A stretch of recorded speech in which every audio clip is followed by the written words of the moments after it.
morning, everyone. Let's start the session for today. I can see in the call we have Vavna, we have Prem, Saurav, and Pranav. Good morning to all of you. Am I audible? Can you hear me? Yeah, Yes, you're good Yeah, audible. morning. we can hear. Oh, thank you. So to start with it, today is the basic introduction. It's not a full phase. Just get to know each other a little bit about and what we are going to cover into the BTP.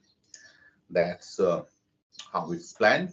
So to start about the BTP training, a little bit about myself. My name is Indranil.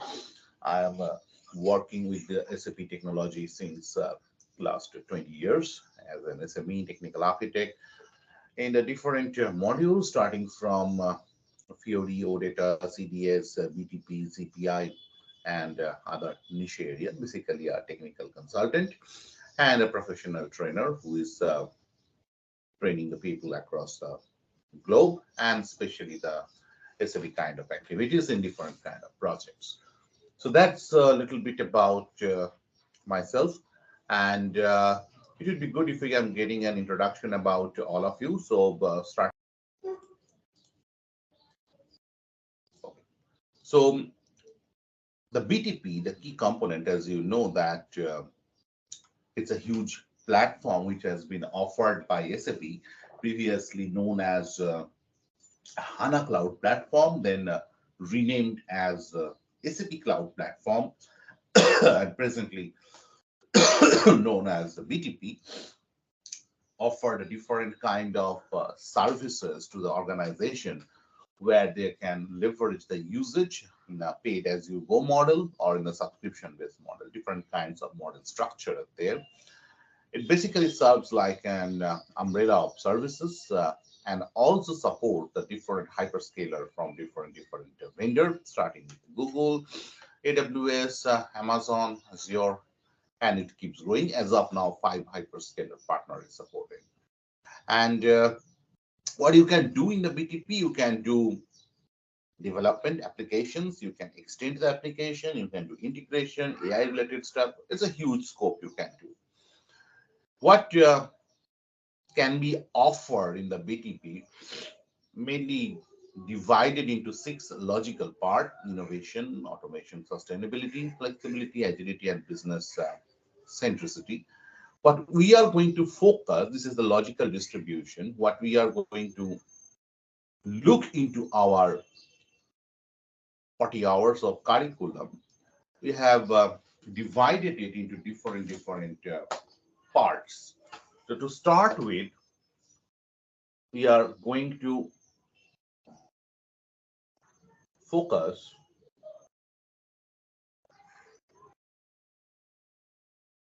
number one is the admin part. Of course, you need to know the admin part.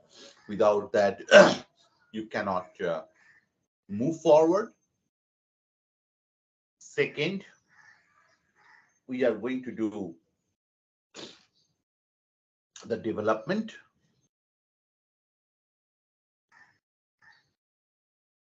In the BTP. Then we are going to do extension. And at last, we are going to perform the integration part.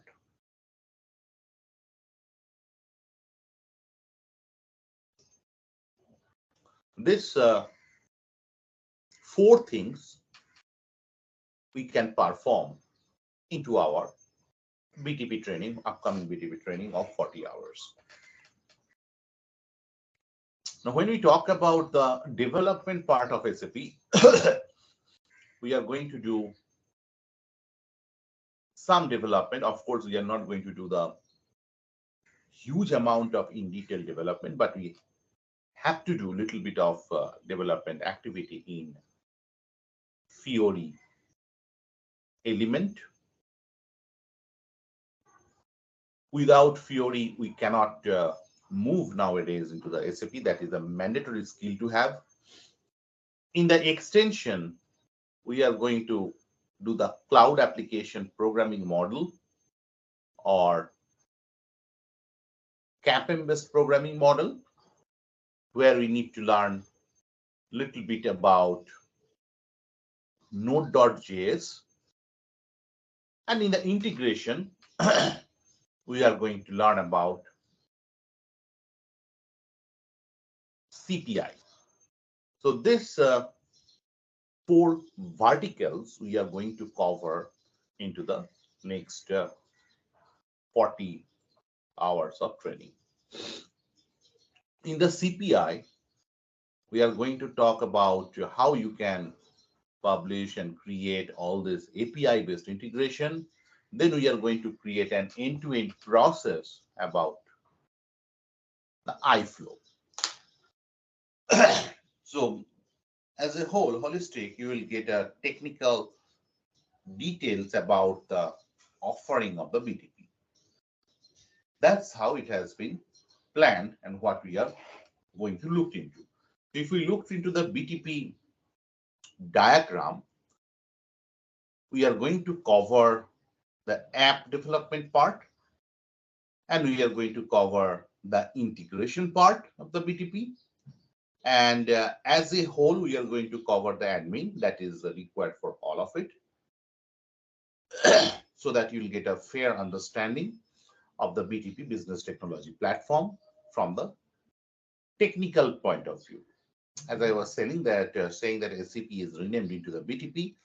This series of topics we are going to cover. Of course, we cannot cover the analytics, automation, and AI part. That's a different sets of vertical altogether. But end to end, that's how we are going to look into. Now, when we are going to talk about the BTP, the first thing what SAP is offering nowadays, that is the low code to no code approach. So whatever coding you are doing in the BTP, the less coding you are doing, the more you can achieve. That's how the things are moving. Now, when we are talking about a low code to no code approach, there are a couple of services we are going to use, basically the build work zone, the build apps, and all this.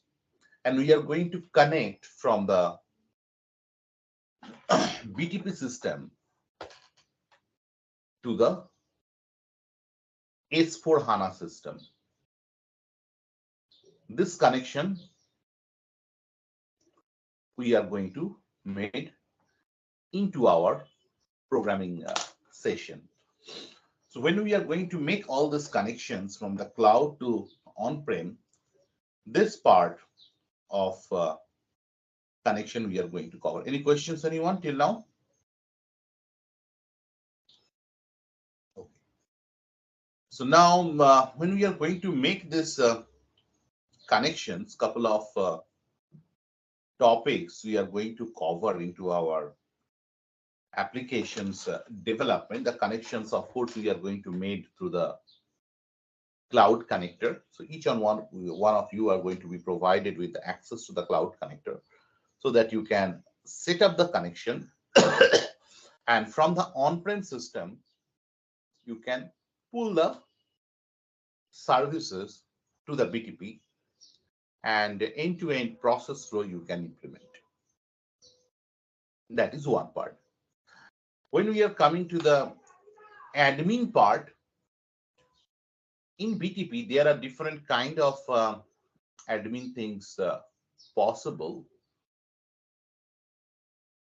What we are going to focus more is into the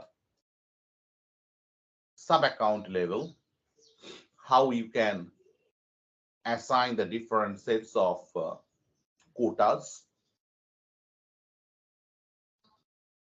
Then how you can connect with the CI/CD and the Git repository, that is a CI/CD pipeline, and how you can automate your deployment into the admin, and how you can deploy your application into the BTP part. So that is the deploy. Those series of things we are going to focus mainly into the BTP technology platform training. CAPM, the cloud application programming model, the extensions what we are going to perform based on an existing project, where you are going to learn if any extension side by side is required into the programming model. So this whole thing is going to be covered. In terms of development in the UX, we will focus into the Fiori element part. There is one more kind of development available in Fiori, that is called a freestyle development. The freestyle development, for that you need the knowledge of SAP UI5. The SAP UI5 development is not the agenda of this course, because SAP UI5 it's quite a big thing, and it itself requires 5 to 6 days of training itself. So we are not going to cover the freestyle development part of SAP UI5. We are going to focus more into the BTP, as it is a BTP training. So we will learn the Fiori element-based development, only the things which are required to do the CAPM development. Only that part we are going to learn, because our focus is the BTP, not in the individual UX. So to do this CAPM-based development, we need to know a little bit about Fiori elements. So only that much part we are going to learn. So that's how this course has been structured. And as you can see, we are going to learn many technical things. Maybe a couple of them are new to it. Maybe a couple of them you have heard or learned a little bit previously. But that's how the focus is going to be. Okay. Any questions? Anyone? Anyone? Any question?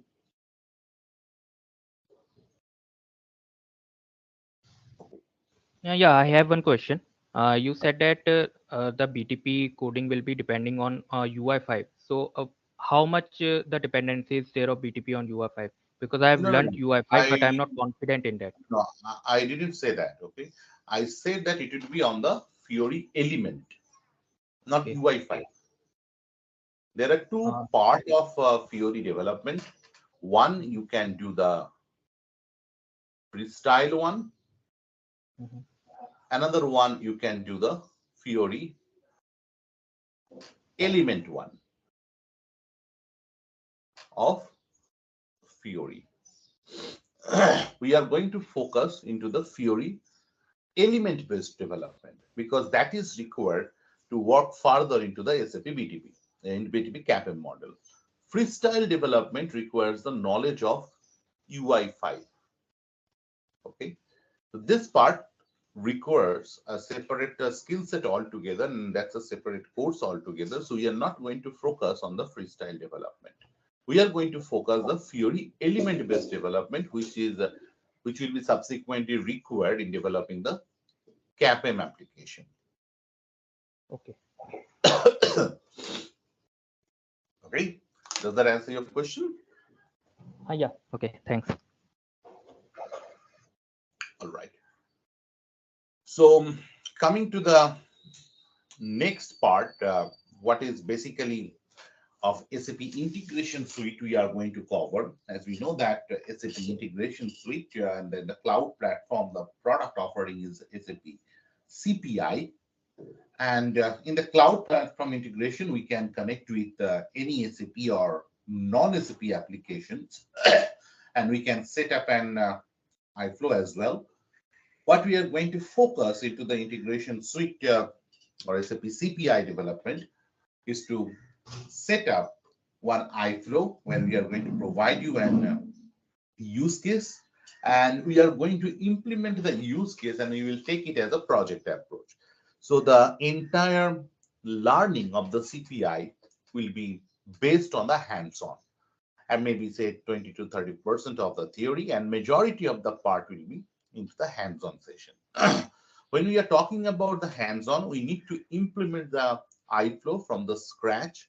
with different sets of operators, decision makers, routers available into the CPI, and we are going to use it to implement the iFlow end-to-end from scratch. Apart from that, we are going to create certain APIs in the provider system, and those APIs we are going to consume and we are going to deploy into the API hub so that you can create your own custom APIs from the scratch and you can deploy it. So that's what we are going to focus into the CPI part. Now, if you have worked onto the PIPO in the beginning, then you must be knowing about a little bit about middleware. But if you are not aware of it, that is more helpful for you because SAP CPI is a new kind of architecture altogether and does not have any dependency on the PIPO side. So an end-to-end implementations, one case study we are going to implement into the SAP CPI. Next, analytics part, we are not going to learn into the BTP because analytics is a different program altogether. So let's not talk about analytics and AI capabilities. And finally, we are in the wrap up. We are going to provide you the much more details about the documentations where you are going to find out all the details from SAP BTP so that you can do certain hands-on on your own after the training and you can explore further into the journey of SAP BTP into any specific area you like so that you can be independent technically in doing the BTP related activities in the organization. Okay, so that's all we are going to do into our training program.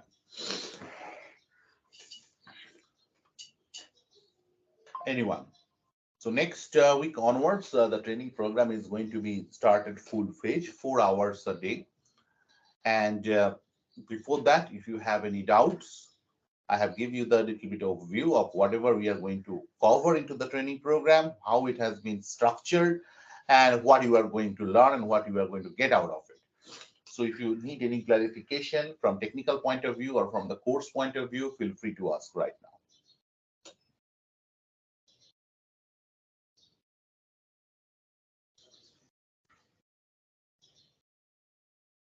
Anyone, if you have any query, question, clarification from the course point of view, you can ask me. I'll be happy to answer.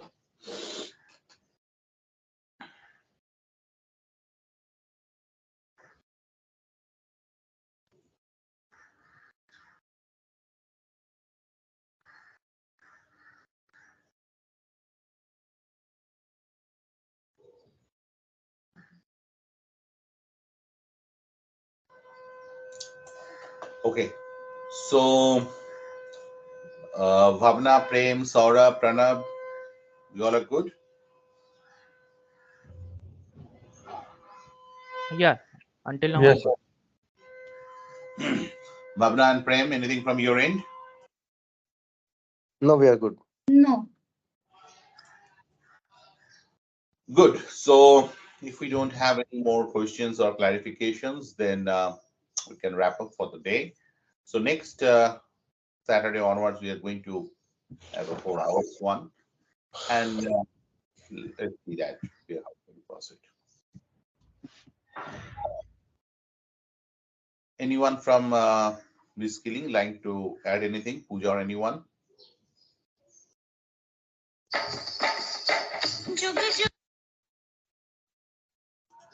No, Indranil.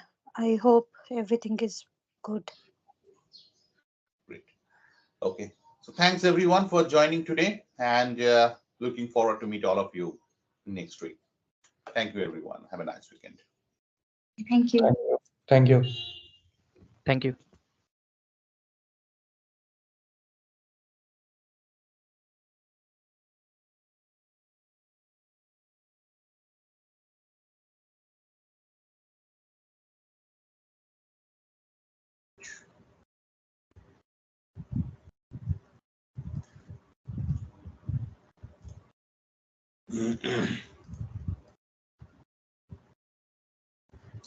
Okay.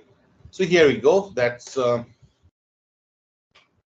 option. So basically, what we have learned last week is the MVC architecture, and you have created a couple of applications using MVC, and this application, so whatever you have created using the MVC architecture, basically you have created the view part, and we have talked about in the controller how you can control the event of the MVC architecture, so that you can click on a button, some message box gonna open, like that you have done.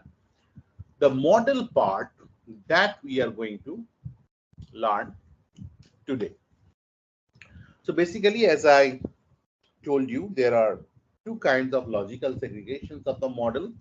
One is the local model, another is the server side model. In the server side model, you always need one server to run your model.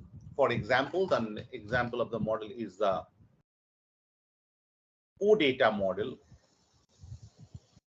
and the local model, which is going to be killed, going to be destroyed once the application is going to be stopped. So that is called a local model. Example is the JSON model. Now, once you have set up your model into your application, after that, it is required for you that you need to get the data in the view as well, because model will hold the data from the database. After that, it is important that you present the data in the view. So this part, presenting the data from the model to the view, is handled by one process that is known as data binding. So first, you are having the model. After that, you need to present the data which is available in the model in the view by means of binding. So that process is known as a data binding. Else you cannot see the data what is available in the model in the view. Okay, so that's how it's work according. Now, if we are coming to the model or approach, we are going to look into two types of model here. We are going to talk about one model that is called JSON model for local. After that, we are going to talk about the model which is the OData model, or which is the server side model. So basically, in the JSON model, we are going to create some hard-coded data, because this in the normal theory class we talk detail about it, but here we don't need to talk detail about it. Then we are going to set up one binding so that in the view you can see the data, and then we are going to instantiate an OData model as well. Now, when we are talking about a data binding, there are three kinds of bindings available. One is called property binding, Another one is called element binding, and the third one is known as aggregation binding. When you are binding the property of the UI element, that is known as a property binding. When you are binding the UI element itself with the model, that is known as element binding. And when you are going to have multiple data to be displayed in the model, for example, a table or in a drop down, that part is handled via the aggregation binding. Okay, so these three kind of bindings are available. Is it clear? Any questions, doubt?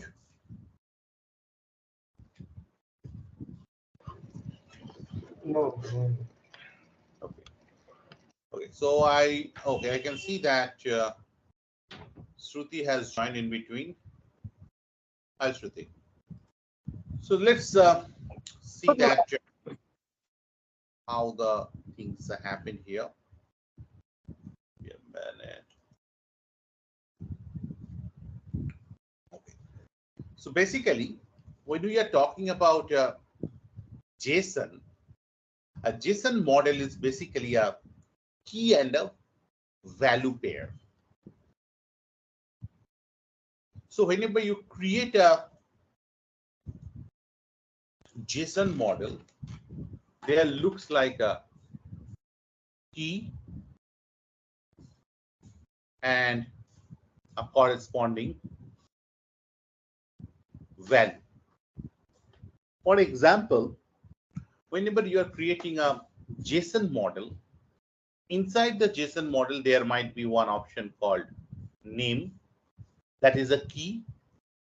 Correspondingly, there would be a value, that is the value of the name. Similarly, there will be address and the address value. So name will be the key and address is the value. That's how a JSON model looks like. So once the JSON model, this is a two kinds of JSON. One is the hard-coded one, we do it inside the controller. Another one, we can have an external file. Once this JSON model has been created, it's important that you need to instantiate the model. How do we instantiate the model? We instantiate the model, say like that, where model equals to, as we are talking about instantiate, we are doing it from a class. So we write here new JSON model. So once the model has been instantiated, we need to load the model with the data. So you will write here o model dot set data, and we pass this JSON data inside this model as a variable. So once this part is done, we need to set the model in the view. So then we will write this dot get view dot set data. Okay, and what we are setting the model data. So we pass the O model. So now this O model is available to the view, and we can do whatever we want. So it will look like this into the application, first we have created one hard-coded data. Normally we have a big external file as well. That is also possible. But here for the example, we have created one hard-coded data here. Name is the key and value is the Peter, this one. Similarly, enabled is the key and the corresponding value is true. So this is the hard-coded data. Now we are creating a instance of the JSON model like this, new JSON model. Remember the case, JSON is M is capital. Then we are setting the data with the value. So what we have written, O model dot set data. Then we pass the O data in between. After that, we are just binding the data binding this dot get view dot set model, and we are passing this O model into the model variable.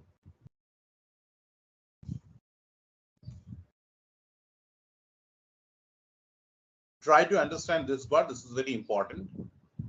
First, we are getting the hard-coded data. Then we are instantiating one model. After that, we are loading the model with the data. And then we are going to set the data into this particular O model.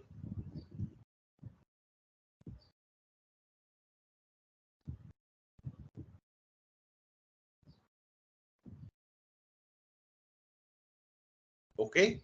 Now, once this part is done, then this model is binded with the view because we are writing get view dot set model. Then in the view, we can play around with this particular model. So what we are doing here, we are creating one radio button group and we are setting up the selected property with /enabled. So enabled is a property of the model. See here the property of the model. And we are binding the property of the UI with the model property, model key. And with the second radio button, we are having one input field. We are setting up the enabled button with the value name. So that means in the output, you will see two different kind of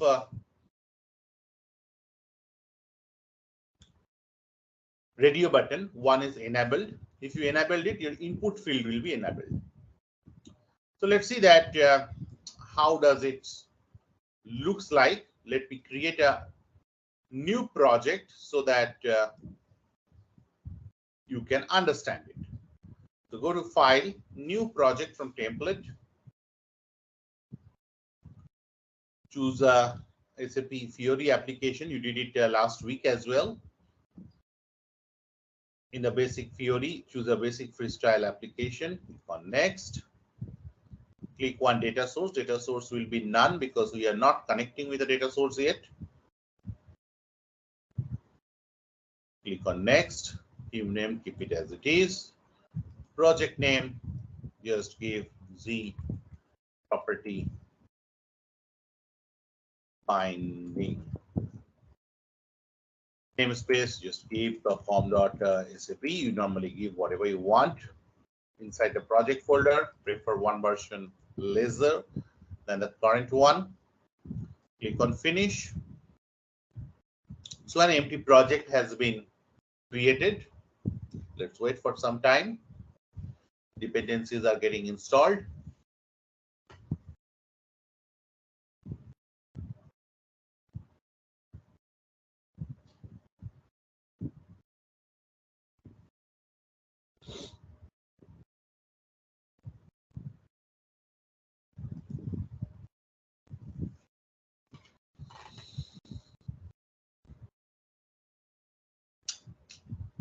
BTP has upgraded in the last week.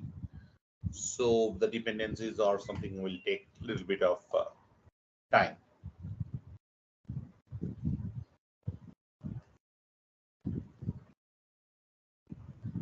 Okay. So now the project has been generated. Z property binding. Let me go to the controller. This is the controller view 1. So inside the init, we will hardcode the model. We adjust that data. Just putting it over there. And after that, we need to instantiate the model. So we just put JSON model over here. And as we are creating a JSON model, we need to pass it over here. You did it last week as well.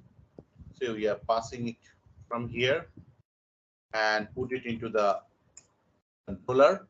Same way we can pass it as a variable over here as well.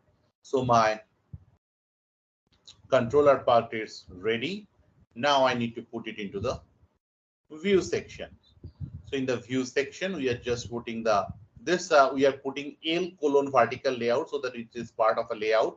L is a small namespace. As we are using an L here, in the top we have written XMLNS colon L sap.ui.layout, the library. So whenever we need the library, we can simply use it L colon something. Okay, like that we do it. So just declare it at the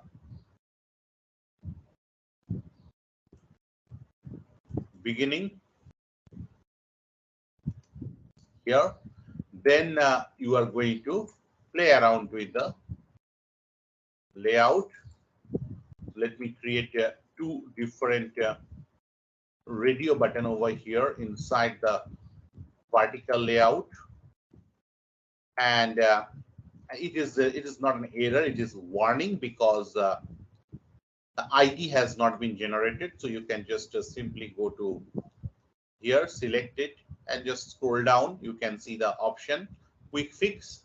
So the generate ID will be generated, and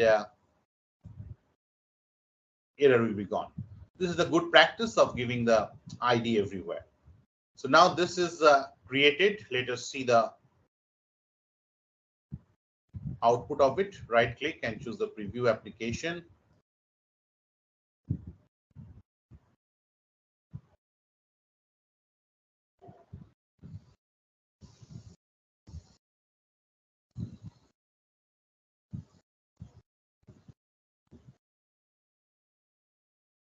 So here, first, if you select the radio button as change, this field will be editable, and whatever you are typing into here, it is going to be displayed in the output.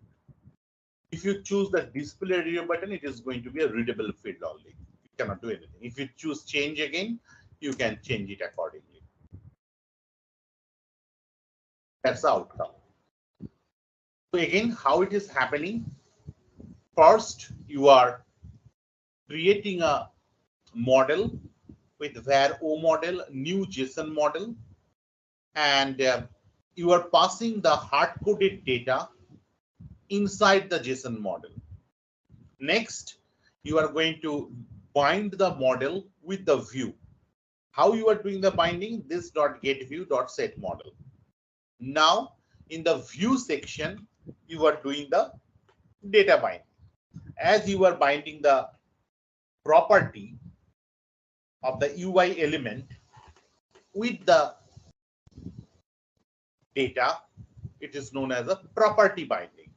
How we are doing? A radio button. Then we are putting a group selected, and we are putting the property selected with the enabled of the JSON model. So by default, it is going to be enabled, the first one.